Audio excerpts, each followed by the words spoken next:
Yes, Happy New Year, everyone, and welcome to our winter webinar, our ELMs Grassland Options Update. So just to quickly outline the format for the evening. So I will begin by focusing on the new endorsed SFI option, which is the GRH6 management of species-rich grasslands. And then I will pass over to my colleague Caroline, who will briefly cover some of the recent announcements relating to Countryside Stewardship Higher Tier.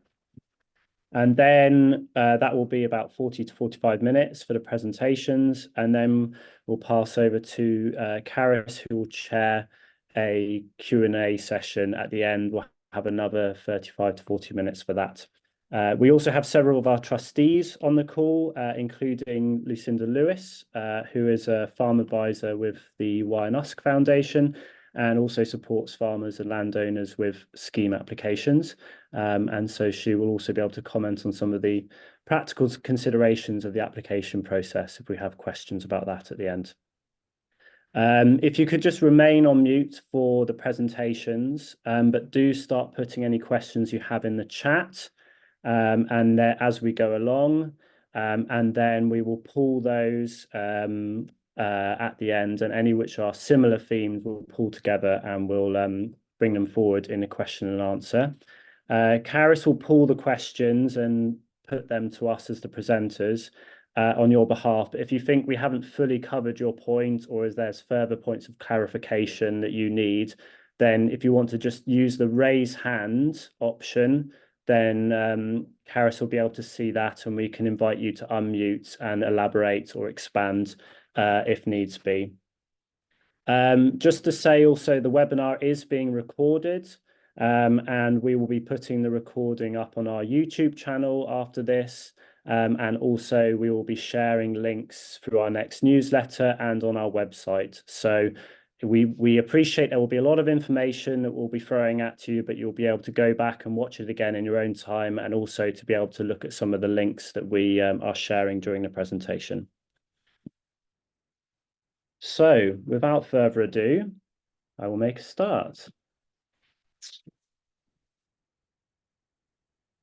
So just to put things into context very, very briefly, for those who aren't aware of what ELMS is. So ELMS stands for Environmental Land Management Scheme. And this is the new government agri-environment scheme, which has been introduced to replace the old CAP after we left the EU. And it's very broad in what it covers. There's a brief list of some of the things that are included within it. And it is broken down into 3 different tiers. So the top tier is landscape recovery, which is for large-scale projects, 500 to 5,000 hectares. Multiple landowners will be involved in those. And there are currently 2 landscape recovery projects in Herefordshire in the development stage. Then there is the Countryside Stewardship Higher Tier, which is just open for invite only and opening more widely this summer. And Caroline will talk more about that later. And then there is the Sustainable Farming Incentive, which I will focus on. So there are several grassland options within the Sustainable Farming Incentive, and there is a link which we provided to all of the different SFI options. There are low input grassland options equivalent to the old mid-tier ones, but the focus of this talk will be on one specific action, which is the GRH6, Managed Priority Habitat Species-Rich Grassland, which just needs a bit more unpicking because there's quite a few elements to this. So here are the key details of the action. So the payment rate is £646 per hectare per year. Unlike most of the other SFI actions, this is a 5-year agreement rather than a 3-year agreement. And it is also the first endorsed action. So we will talk a bit more. I will talk a bit more about the process of the endorsement process later, but that also sets it apart from all of the other SFI actions. whilst the name is for the management of species-rich grasslands, it actually covers management, restoration, and creation of priority habitat. And again, I will delve into more detail into which situation each of those may be appropriate. This is a slightly small table, I apologize, but this is lifted straight from the actions eligibility page.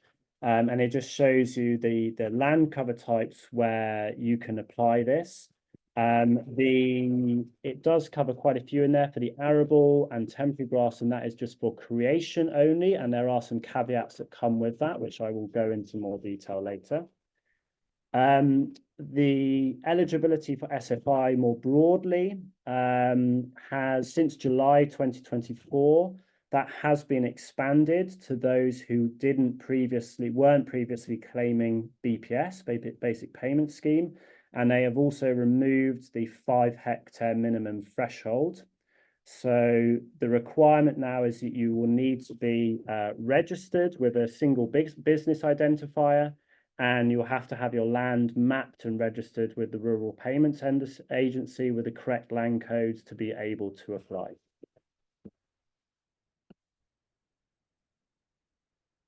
So again, this is lifted directly from the SFI booklet, looking at the aims. So with all of the SFI actions, there are a lot more there about the outcomes. They're slightly less prescriptive than some of people may be used to from the old stewardship. And it's about achieving these outcomes. So the picked out the key things there. So it's these indicator species, 4 frequently occurring, 2 occasionally occurring. So it is quite a high threshold for that, the aim that they put there. They've been ambitious.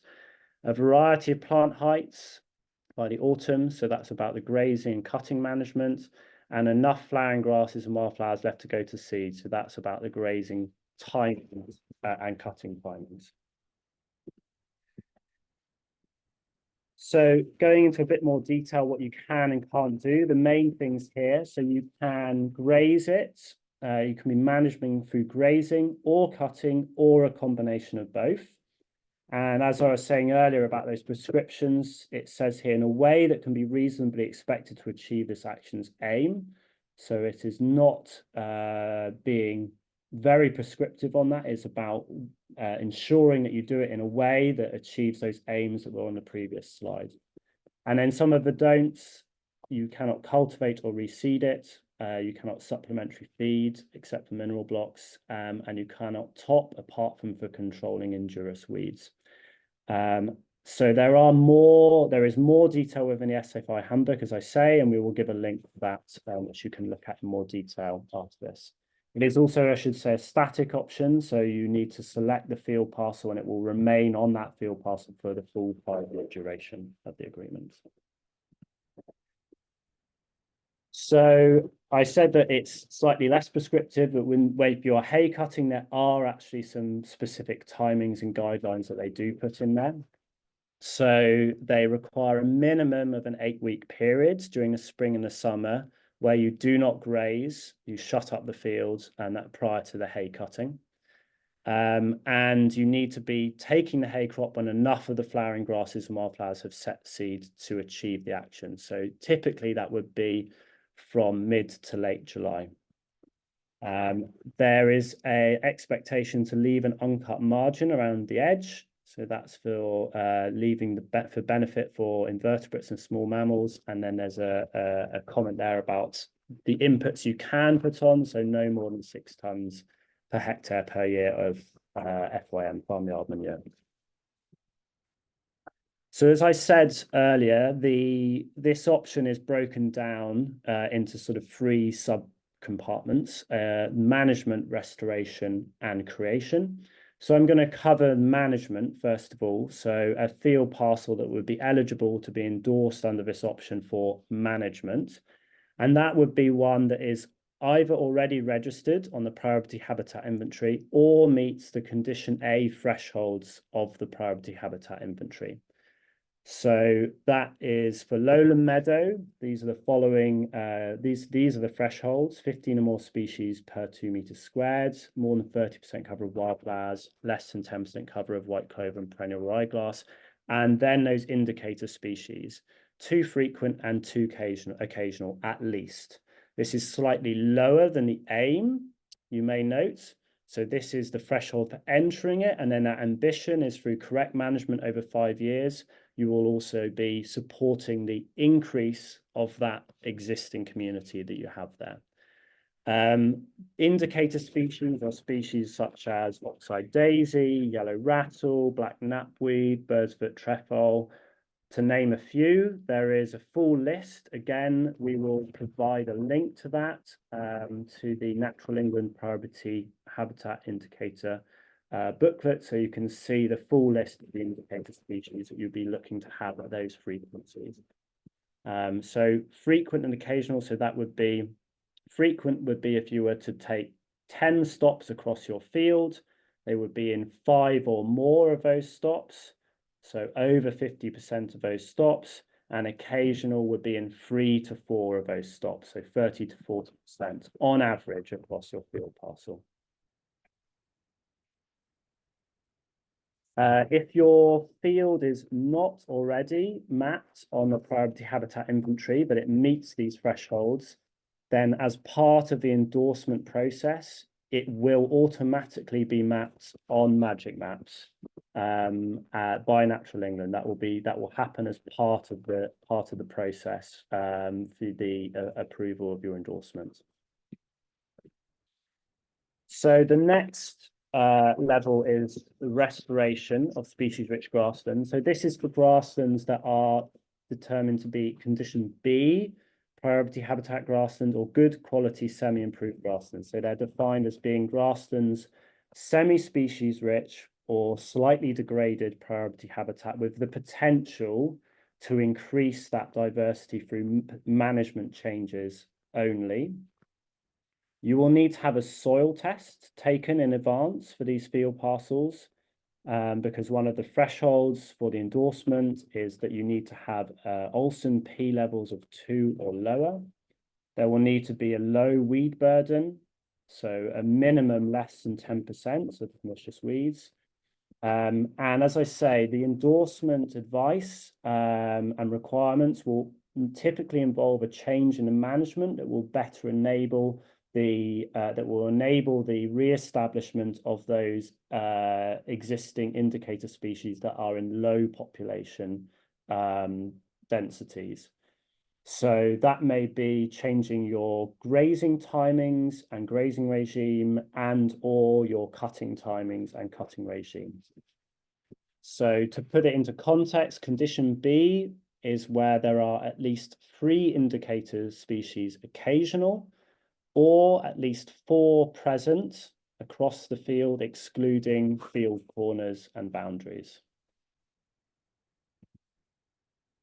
And then the third option here is creation of species-rich grassland. So this is for species poor permanent grassland, but it can also be on temporary grassland or arable.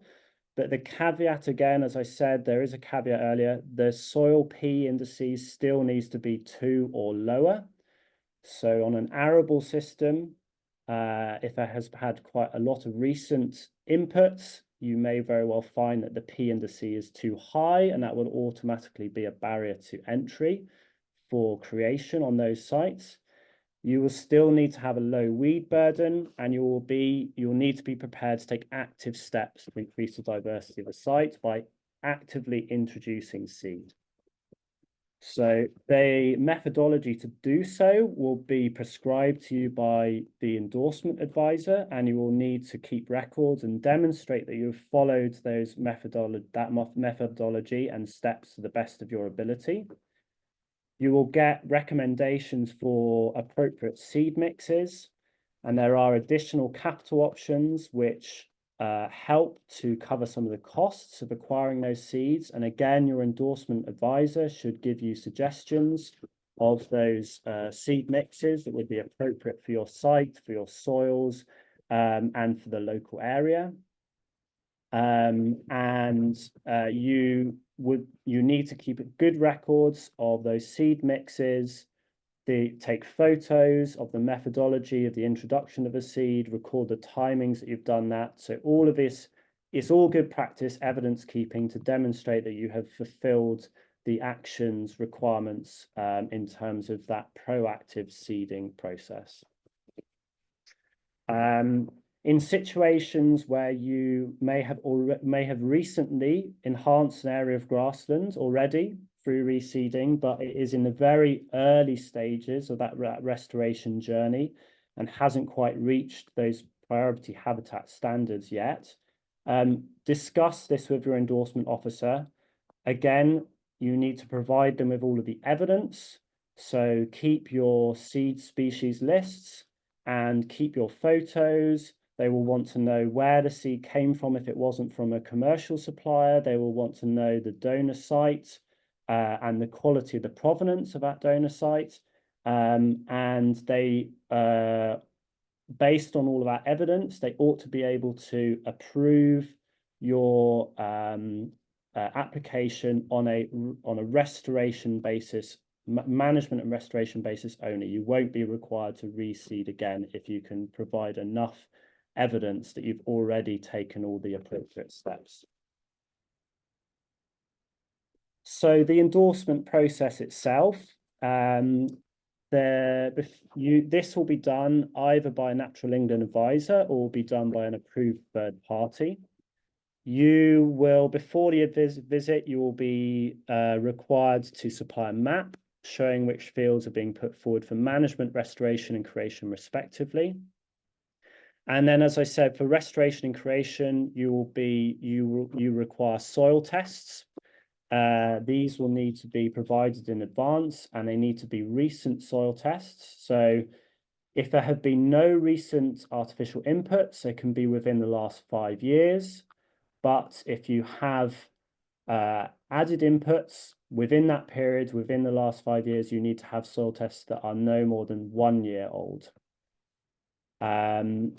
You will have a phone call from the endorsement advisor. They will ask you some pre-visit questions about the current status, the historic and current management, and whether you have any existing records, botanical records, recent surveys from the summer, just so that they can get a bit of a picture of the site that they're coming out to see, whether it's really recently grazed, whether there's livestock on it already at the moment, just to see how complex it may be for them to carry out the site assessment.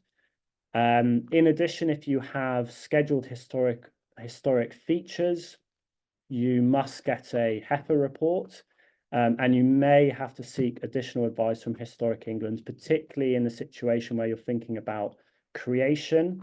And actually, in those circumstances, you may be best advised to look at Higher Tier, and Caroline will talk a bit more about that later. And the visit itself, so you will need to meet with the endorsement advisor so that they can discuss face-to-face the future management requirements and the restoration, the creation methodologies, if that is the appropriate route that you should be taking. They should be able to tell you whether or not they will put the application forward for endorsement, so whether they will improve it or not. And there will be a visit form that you'll need to sign to say that they have indeed been out and you have met them on site. That endorsement advisor will then submit your SFIEO form, so Sustainable Farming Incentive Expanded Offer form, to Natural England, who pass it on to the Rural Payments Agency for final approval. And if you want to make any appeals on the decision, then that needs to go through the Rural Payments Agency. So there are also several supplementary options that are eligible alongside that can be added on to the GRH6 option. And it's very important to add them on at the point of applying. There is quite a stringent maximum cap on the amount of supplements you can Subsequently add on after application, it's very hard to do. So the best advice is make sure you look through the full list and you put all of these supplements, eligible supplements in at the point of application. So there are two supplements for haymaking. So haymaking, the normal GRH7 allows you to cut hay from the 1st of July onwards. The late cut haymaking supplement is from the 15th of July onwards, a slightly higher payment. A cattle grazing supplement and then rare breed supplements as well. And then, as I mentioned before, there are additional capital options that are available to help towards the costs of creation of grassland habitats. So £186.02 per hectare, that's a single one-off payment rather than an annual ongoing one. And that is for the capital support for the ground prep, the necessary ground prep required prior to seeding. And then GR3 is £890.02 per hectare. That is to contribute towards the cost of purchasing suitable local native provenance seed to carry out the creation works. There is forthcoming, it has not been released yet, but there will be an additional action, GRH4, for species-rich floodplain meadows. It's expected to be available from this summer. It is a higher payment rate of £1,070 per hectare per year. But as a result, the indications we are getting is that there is going to be a high level of scrutiny on the ability to achieve the action's aims and the suitability of the sites. And there will be different indicator species that will need to be present or will need to be established to meet the action's aims. And some of these floodplain indicator species are quite hard to establish. So it is a slightly more challenging action, but it is rewarded with a higher payment rate. So just some quick top tips if you are considering this action. So have as much botanical data, evidence, photographs available as possible, particularly if your advisor comes out in the winter months. So this is now, it is live and people are having visits right through the year. And obviously certain times of the year are much less favorable to do surveying than others. And the more evidence you have, the better, because it makes it a much easier case for the endorsement officer to make for approval. Don't exclusively rely on the priority habitats inventory. So it can be quite dated, the submission, and the site's quality may have declined in the interim. And if it is found that it doesn't anymore meet the priority habitat inventory requirements, the quality requirements, then you're in a situation where you're looking at restoration or creation and you'll need to have soil tests. So it would be good to have soil tests ready as a backup anyway. It's worth considering. Also consider a separate SFI application for your GRH6. As I say, it's a 5-year agreement rather than a 3-year, so it will be out of kilter anyway. And because it's endorsed, it is just a slightly slower process. And also there is, it's not a guarantor that you will have an approval, and you don't want this option to hold back all of the other SFI actions that you might be going into on the rest of the farm. As I mentioned earlier, make sure to put all of the relevant supplements in at the time of application. Speak to your endorsing advisor about potential EIA screening if necessary, and then just keep good records. Once you are approved and you are processing on the action, you are going forward with the action, keep good records of grazing times, cutting times. If you're doing creation, then it's the records, photographic records of the seeding, the ground prep, the seeding, and the species lists or seed labels. So I will now pass over to Caroline, who's going to talk a bit about Countryside Stewardship Higher Tier.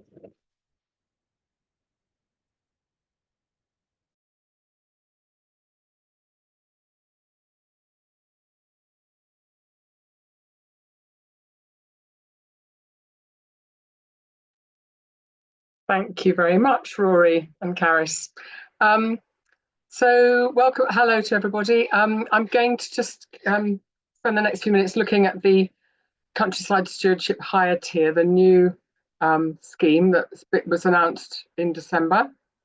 And the first thing that I want to say about it is that it's really aimed for what Natural England and DEFRA and RPA are calling important sites, and sites that need support from Natural England and all the Forestry Commission in order to be able to achieve the aims of the scheme. So it can be done on farmed land and woodland and land that's managed for nature conservation and any combination of those. So when we're thinking about the grassland options, this is going to include there will be some SSSIs that this higher tier is going to be very appropriate for. It's also going to be really useful for common land.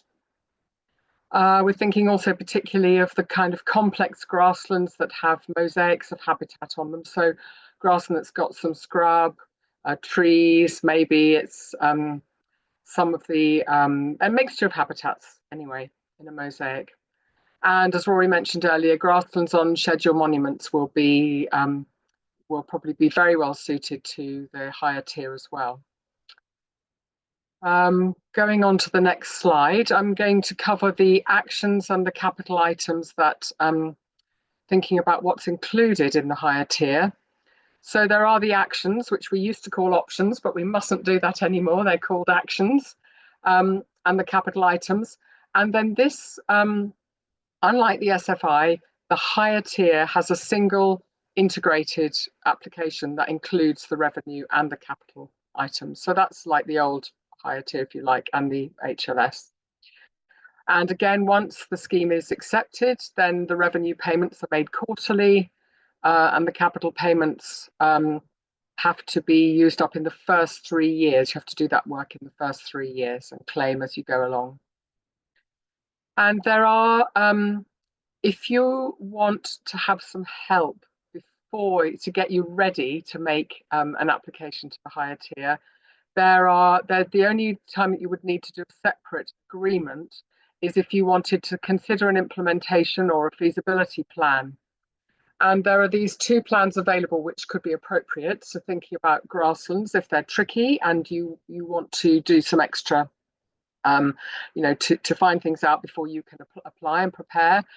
An implementation plan is when you've got a really good idea about what you want to do, but you're not quite sure how you're going to do it. And that's for a fixed payment of £1,200 for each plan. Relatively simple to apply for, and as long as you're clear about why you need it, that should be relatively straightforward. A feasibility plan, on the other hand, is when you're not clear exactly what you want to do and you need to sort of examine all the options.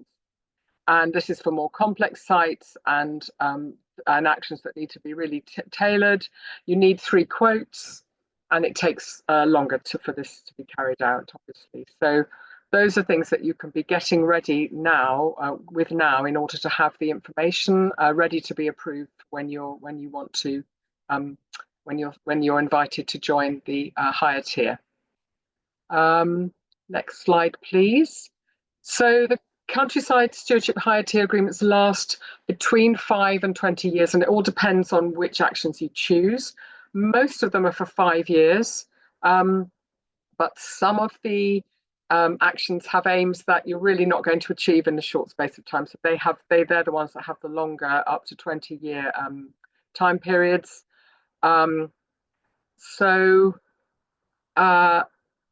Very variable, and that's the timing is set out in the guidance notes on the gov.uk website. How does the higher tier fit with other schemes? So it's very flexible, but it means that there are lots of different ways of being involved in the higher tier, and it's possible to have higher tier alongside existing schemes, providing that you are doing something new and different in the new higher tier scheme. This has always been the case, that we can't be paid twice for the same activity, as we've got already in other agreements. And when we discussed it, when DEFRA held their webinar the other day, they made it very clear that you can't be paid for anything that you're already being paid for, say in a biodiversity net gain arrangement or anything like that. So the same, those rules still apply. But you can have an SFI agreement at the same time as a higher tier agreement. They can run alongside each other. And of the 132 actions that have been listed already for higher tier, 59 of those, so over half of them, are also available in SFI. So you've got a very, there are lots of things that you can do in SFI as well. And that's the way that lots of people are going to be encouraged to go. So who's being invited to the higher tier? At the moment, it's by invitation only, and this is going to go on for a while until the scheme is well established, better established, and then there are plans for the system to change. But the current priorities for invitation include sites that really need advice and support from Natural England. And that includes, at the moment, sites from 2024 expiries that were not eligible either to extend their HLS or to have a mirror agreement for the current higher tier. And I've got a case study of one of those examples coming up in a bit. It includes land that already has approved feasibility and implementation plans of where you don't know exactly what you want to do or you don't know how to do it. So if people have got those plans ready, then they're some of the people who've been invited already. And it really always includes those who want to increase the level of environmental ambition for their land. There have been 100 people already invited across England, and the aim is for there to be about 900 applications this year in England. And in February, DEFRA are going to provide details of how other people who have not been invited yet or aren't in the pipeline, if you like, to express interest to the RPA, that they would like to be considered for invitation.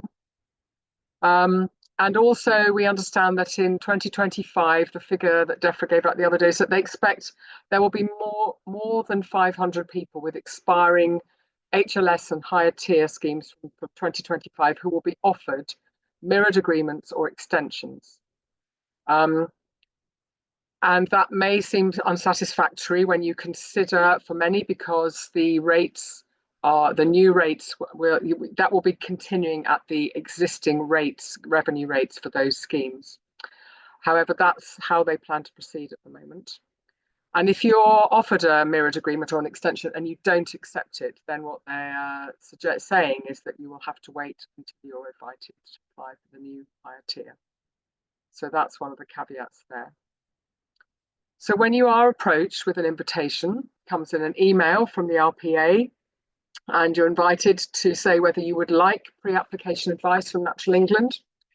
And Natural England, if you accept that invitation, Natural England will visit and discuss and then offer the actions and capital works that to the land manager that they think are appropriate to achieve the right thing for that land. And then once all that's been worked up, pending any feasibility or implementation plans that are required, then the applicant makes the submission to the RPA, and there'll be further support, possibly from Natural England staff who are going to be very busy, and also through the ETAF contract. So that's the same arrangement that DEFRA have to provide support from other associated advisors to do the endorsements, for example. So there's one-to-many and one-to-one and group sessions for people to get support with their applications.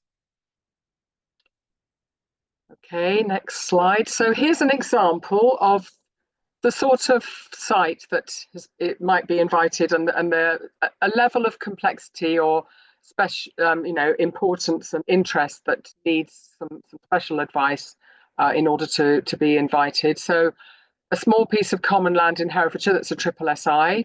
The HLS expired in 2024. It is a mosaic of habitats. There's a little bit of open grassland.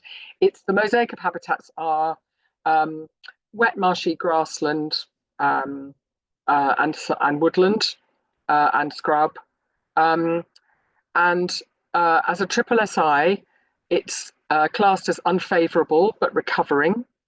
And a mirror HLS or higher tier agreement extension was not approved in this case, because continuing with the actions and the options that had been in the scheme for the last over 10 years has brought the site on. It's going in the right direction, but continuing with those options is not going to deliver getting back to triple SI good conditions. So something new and different has to happen on the site. It wasn't possible to extend or mirror the existing agreement. It needs more advice from Natural England, and the actions need to be tailored. So the possibility exists in the new Countryside Stewardship Higher Tier scheme for the actions to be precisely tailored to the site, and some of the measures and details and dates and things that Rory outlined for the SFI GRH6 option, there's flexibility to play with those in order to get the best result for a site in higher tier. So the first invitations, those first 100 invitations for higher tier went out on the 6th of January this year. And the first applications are expected to be made in the summer. It's worth pointing out that common land may well not be able to be in that first tranche of applications. I think it depends on how the application process, the sort of technical stuff behind it, if it's ready to receive applications from common land by then. But the intervening time will be used to prepare and plan. So that's an example of the kind of complexity, some of the fiddly little things that need to be done, and why that site's been asked to come forward now. So I hope that's helpful example. So here are the 3 grassland actions that are in the higher tier that I just wanted to mention. The SFI equivalents are here in the right-hand column. The rate is in the middle column, and the title of the option is the same, but the code is different when it's in higher tier. They're not the same numbers, sadly, so we've just got another set of codes to get our heads around. So there's the managing priority habitat species rich grassland Rory's given us information about, which is equivalent to GRH6, the same rate, £646 a hectare.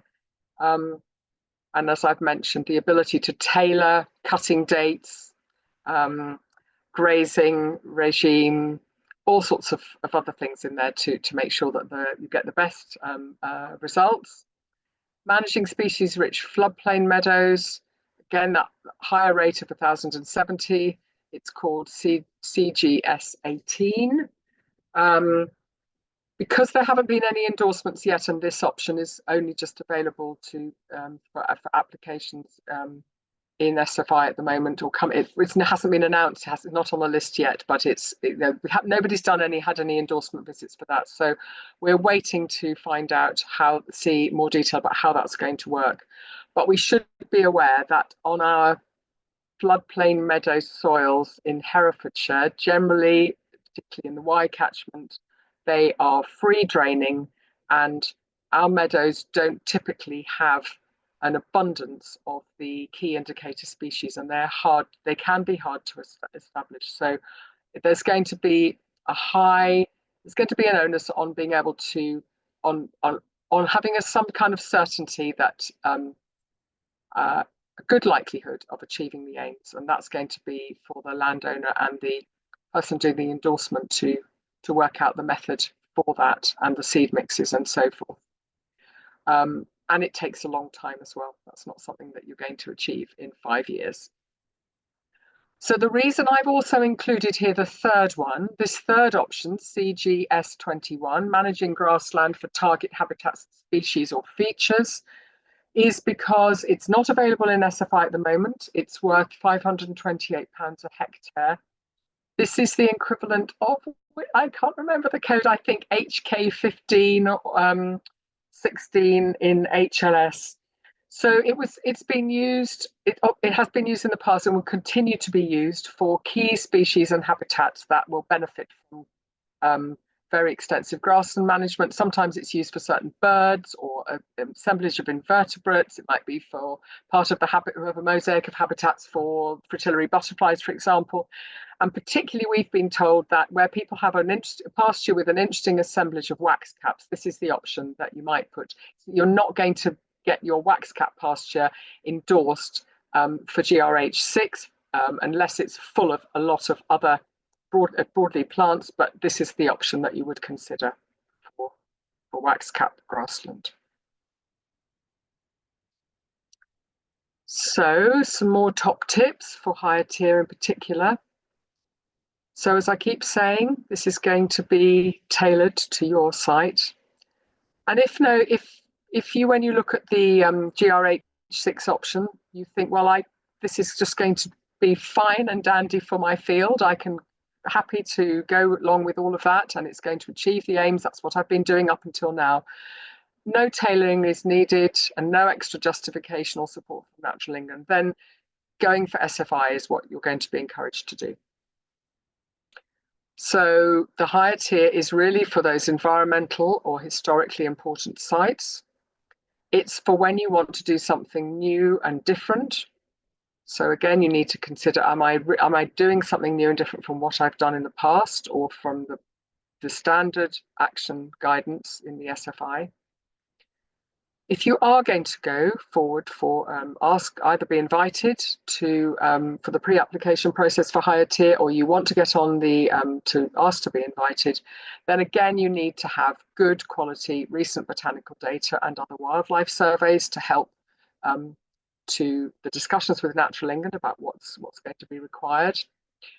You need to prepare in advance by applying for the feasibility or implementation plans.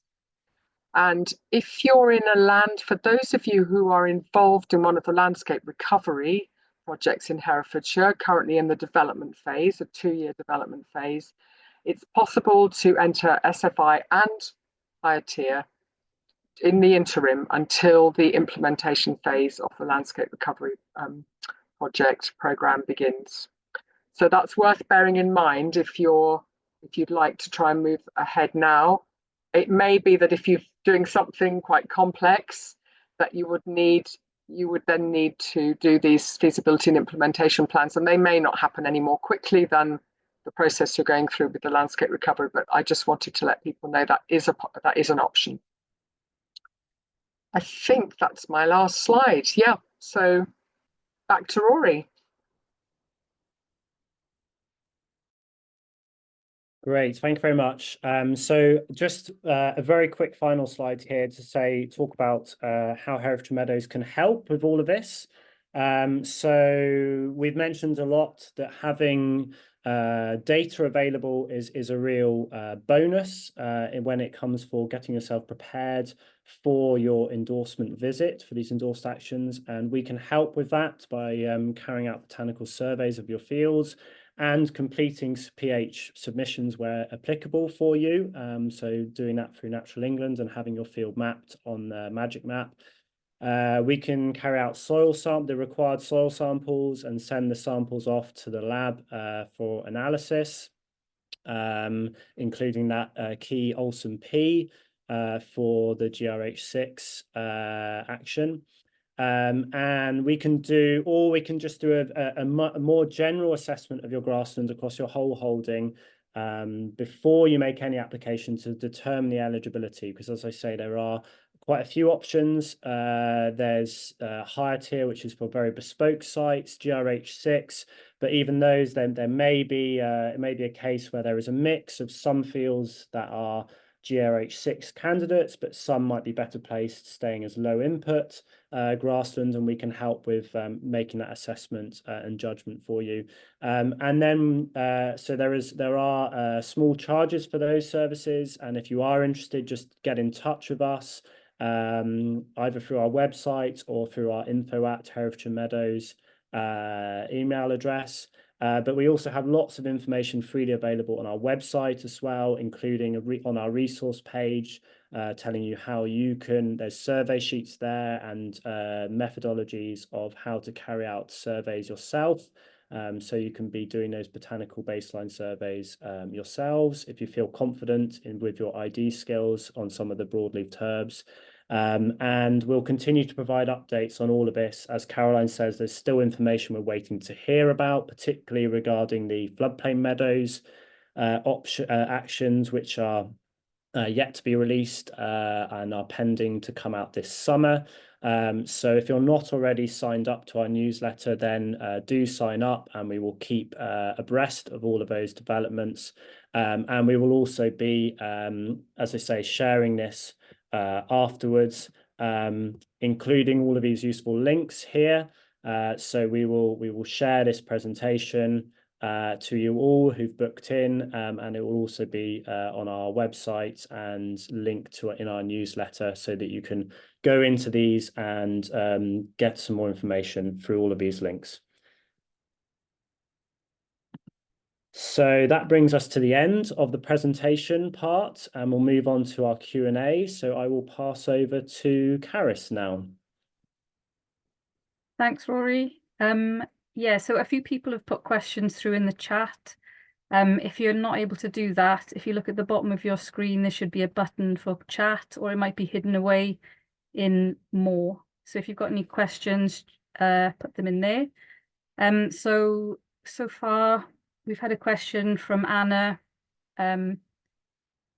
So with the removal of the 5 hectare minimum area eligibility criteria for SFI applications, do we know if there's been an increased number of applications from small fields, meadow owners, and whether these are prioritised differently in the RPA process? For example, are larger sites prioritised over smaller sites? I don't know if Rory, if you'd like to have a go at that one.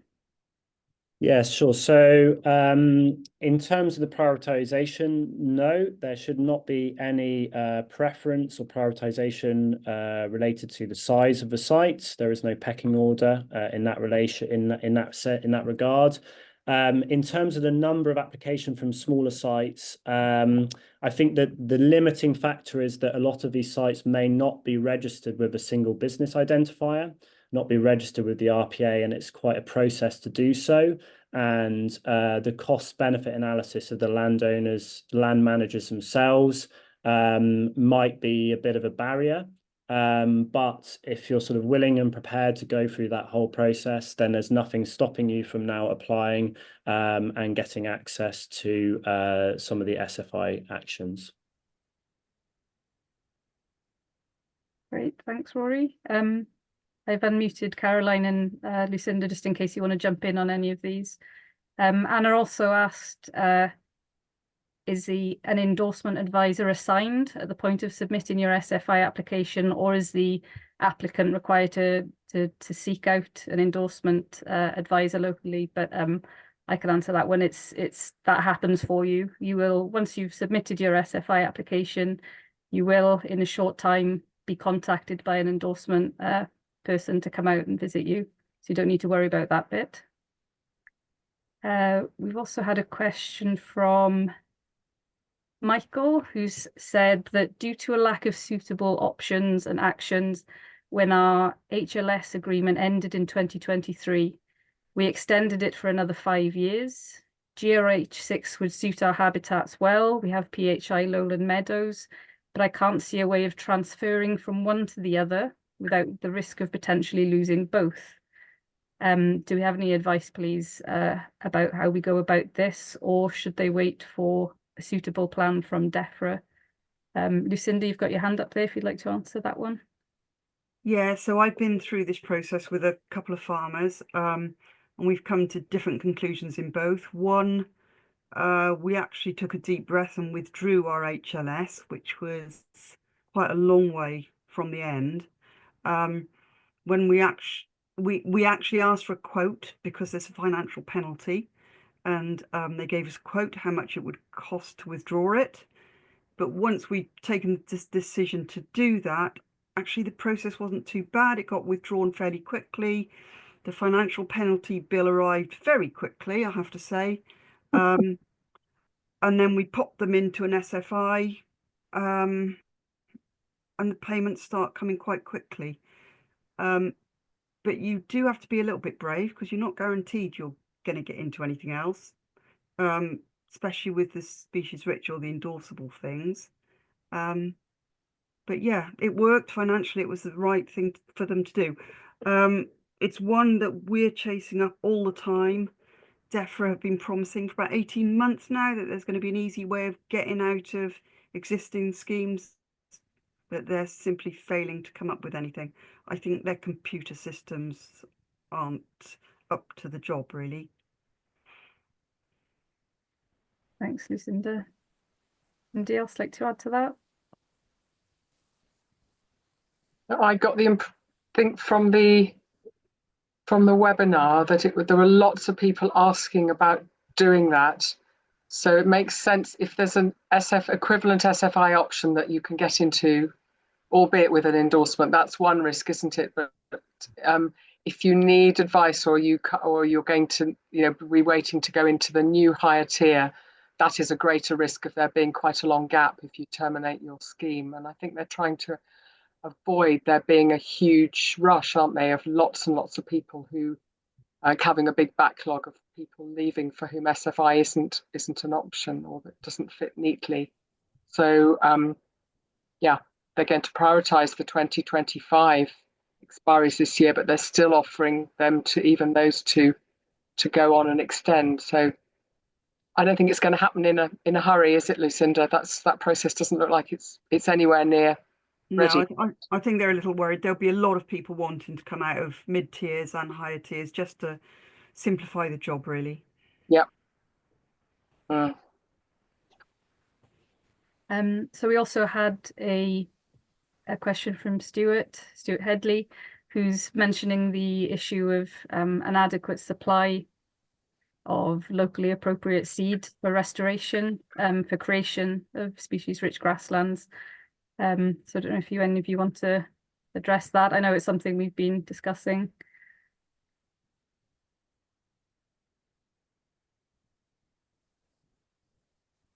Rory, do you want to say what our plans might be up front? Certainly, yeah. So it's something we're very aware that it's obviously fantastic that we have this GRH6 option with a good payment, and it's what we've been campaigning for a long time.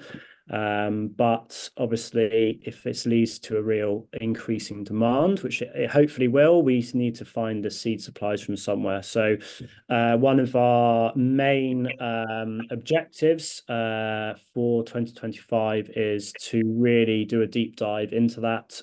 So we are looking at funding options to set up a stakeholder engagement event with those that we know who are harvesting seed locally, processing seed locally, and on a wider scale, the commercial suppliers, to establish what the potential supply is and how we can ensure that seeds, appropriate local native seed, is sourced sustainably to meet the demands that may be coming.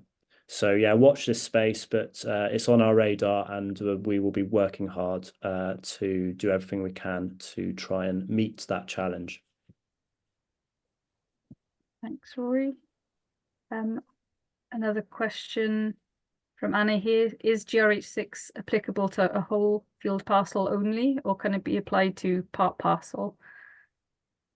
So it would be best placed to maybe Lucinda. I'm pretty sure it's part parcel. Rory, please correct me.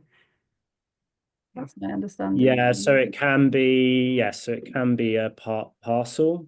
And there may even be instances where if the land use isn't fully mapped correctly, so if there was a bit of area of woodland or scrub that wasn't accounted for in that field parcel, then the endorsement officer may even exclude that when they approve the action, so that you have it on the eligible grassland area that you will actually be able to manage in line with the aims. Sorry, so there's no more questions coming in at the moment. If anybody's having trouble finding the chat input, there's also an option to raise your hand, I think, under reactions.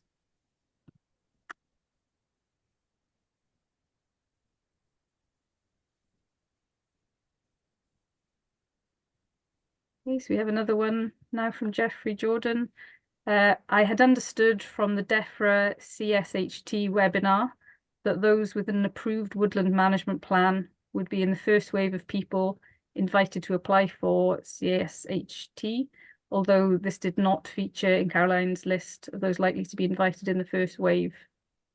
Has this changed, Caroline? Okay, hello, Jeffrey. Yes, very good point. We chose to prioritise the slides on Grassland because that's what we were looking at this evening, but you're absolutely right.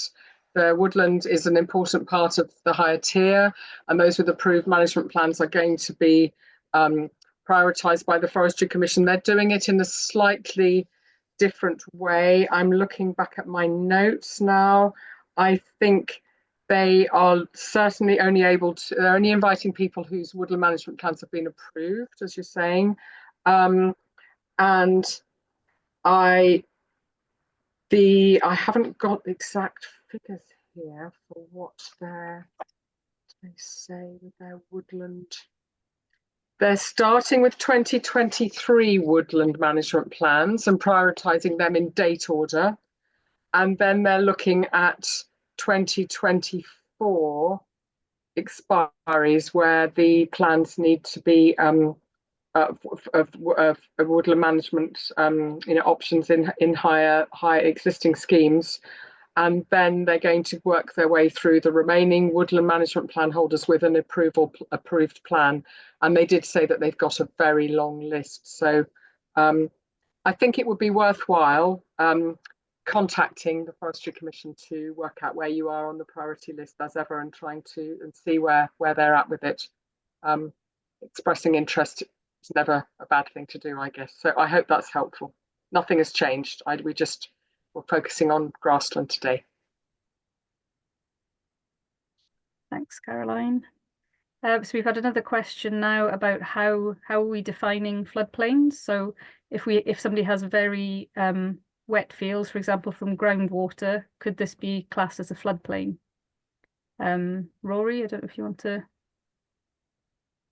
Yeah, sure. So as I say, because the action hasn't been fully released yet, we don't have all of the details, but the indications we have are that it will be restricted to those areas which are in flood zone 2 on main channels and tributaries, and therefore have an active, are connected to the flood cycle of those river channels. So the indication is that it probably wouldn't be eligible, but if we have any further updates, then as I say, we will keep everyone notified of those as and when we get more information.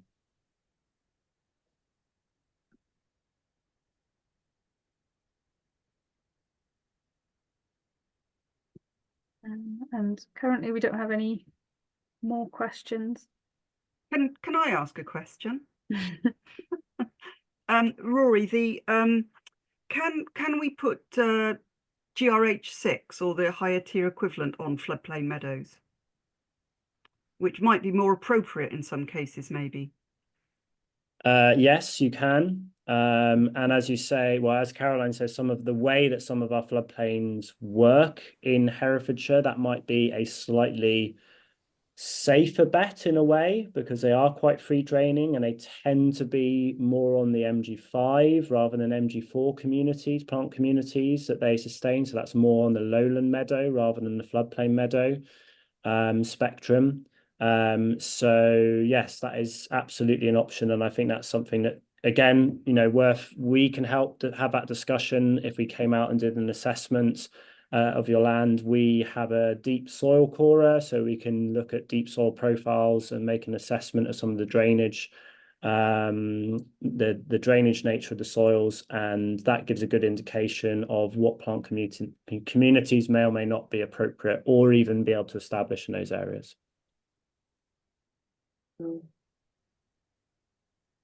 Thanks, Rory. A couple more questions. So one from Alison Pritchard here. Our SFI pilot has expired and we would like to reapply. We'd like to apply for GRH6, but endorsement of species growing this year wouldn't be possible until May, late growing season.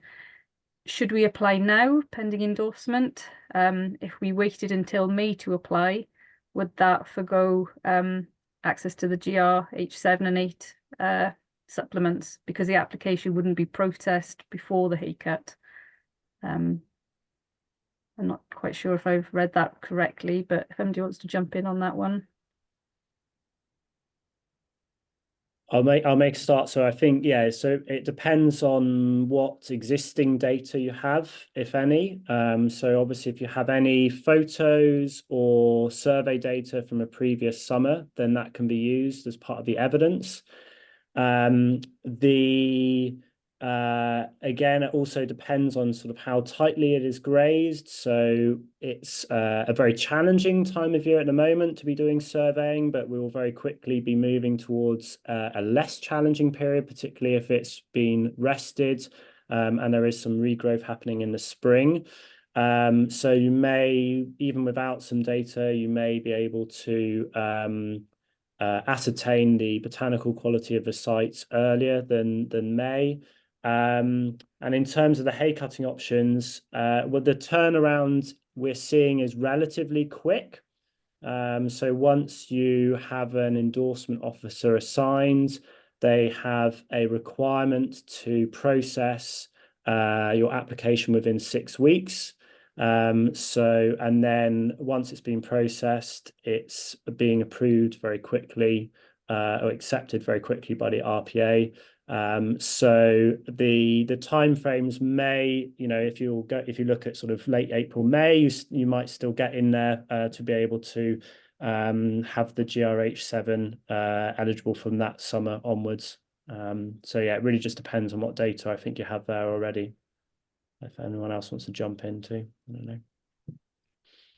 Is it worth mentioning that there's a possibility that if you apply in the difficult season and you've got at the tricky time of year for surveys, but you've got some available information or not quite enough information, it's possible to ask Natural England to hold the application open for a bit later. So that would for the endorsement to happen a bit later on. So that, I think, going earlier rather than later would be better advice, wouldn't it, rather than waiting? Mm. What we're not sure is how long it's taking from the time you apply before the endorsement, the advisors doing the endorsement are given your name in order and asked to get in touch with you. Do you have a feeling for that, Rory or Caris? It seems to be between 6 to 8 weeks, but it really depends as well on the region and the availability of advisors on the ground. So I think that's a very good point that Caroline makes, going sooner rather than later, knowing that you have the backup option of asking to hold the application open for a slightly longer period of time, so that the endorsement officer could suggest that they wait a month or whatever it might be until more favorable conditions. But just having your application there in the system gets you going towards the approval. Thanks. And that would be, sorry, Caris. No, go ahead. No, you. Okay, so we've had a question from Phil Brown here about the native breed supplement, SPM2. So is this a percentage of animals on the farm or that parcel? How does it work? Does anybody know about this? It's on the parcel. So you can have non-native breeds on the parcel at certain times of the year. So you do need to keep fairly careful grazing records for that one. And there's various percentages, various payments for various percentages. I should say the native breeds is a bit misleading. It is actually rare breeds. So our Hereford cattle don't count. So just look them up before you. There is a list of them somewhere. So look them up before you start applying for that one. Thanks, Sam. Okay, another one, put the nitty-gritty here. What do RPA consider supplementary feed? Are sheep nuts used to get a small flock of sheep moving, for A to B prohibited? What's allowed? I think they'd have a real job to pick you up on a small amount of sheep nuts to get a small flock moving, I have to say. I think they say mineral buckets are allowed, but not a lot else. So another question we had earlier from Anna, does the requirement for endorsement prolong the application approval process? And do we think that this is creating a barrier? Are some landowners seeing it as a barrier to accessing the funds and opting for other options such as SAM3 herbal A's? Cindy had a feeling about that. Well, I've sort of, given a kind of broad indication of the timeframes involved, and I think we're finding that now this is live and things are being processed. It is moving actually surprisingly quickly for an endorsed action. So as I say, 6 to 8 weeks maximum it seems to be processed and sent to an endorsing officer, and then they have an obligation to turn it around within 6 weeks, and then once it's turned around, it seems to be being accepted one way or another by RPA very, very quickly. So hoping that gives encouragement. Obviously, the payment rate is quite attractive, is higher than the herbal lay payment, and also the eligibility is different, as herbal lays is on temporary and improved grasslands as well. So the land use code there is different. Thanks, Rory. We don't have any fresh messages through at the moment. Are there any more questions? Do put your hand up if you'd rather speak rather than...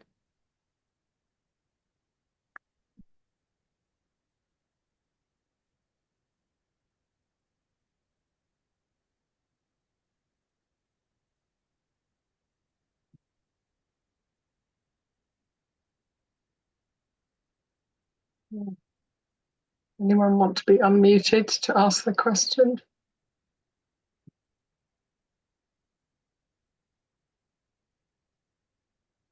Oh. There we go. Okay. I'm just unmuting Michael to ask a question. You're not unmuted yet. There we go. Well, there. Sorry.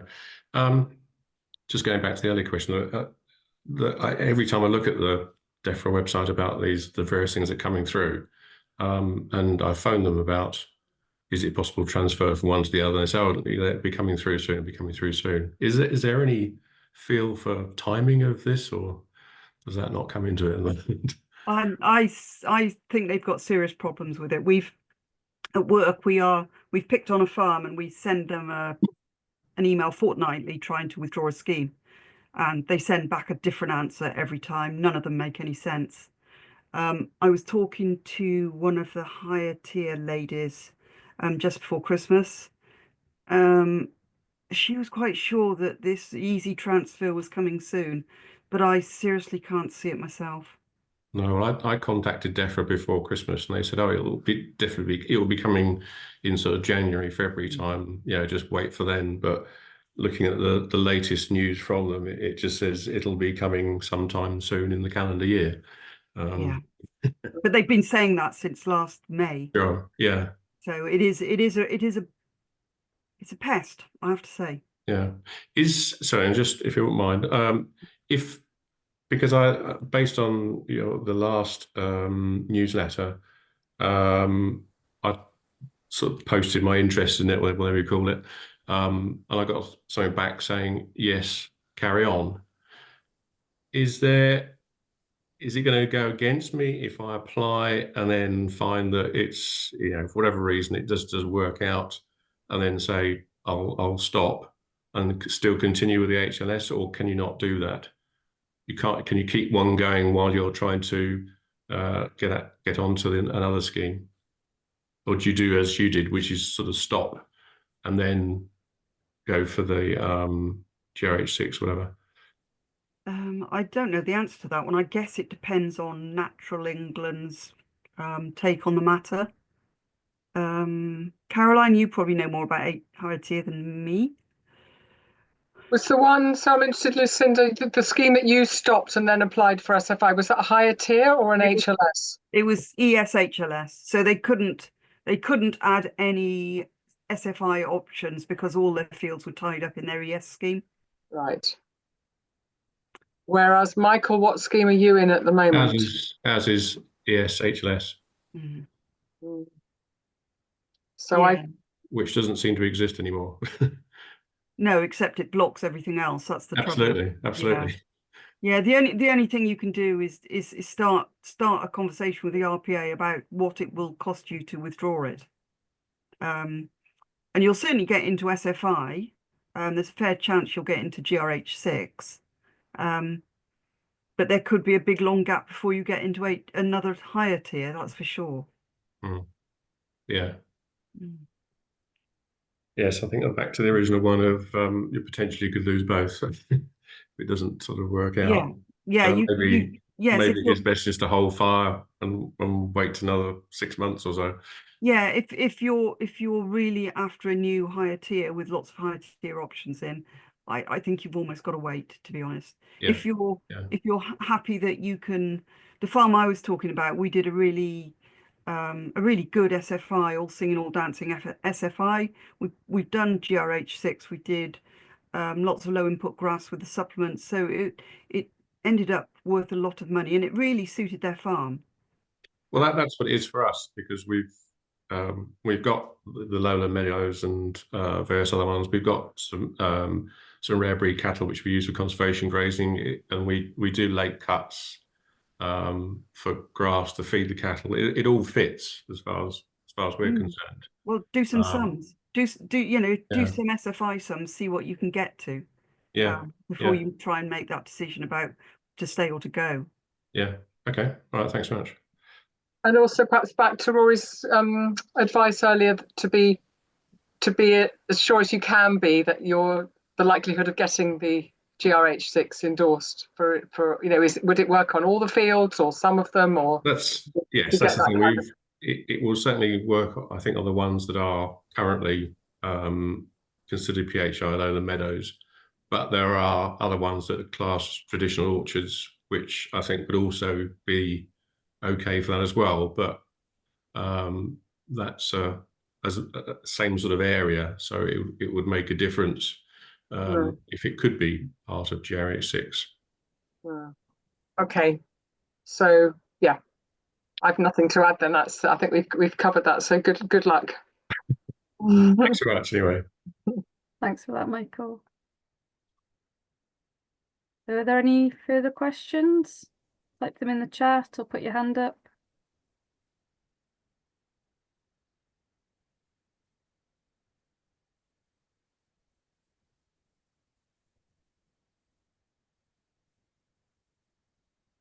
No, okay. If there's no further questions, I don't think, then I'll just quickly wrap up and just say a big thank you to Karis for chairing the questions, and for Caroline for her contributions about higher tier, and for Lucinda as well for your contributions and comments about the process as well and where we're at with all of that.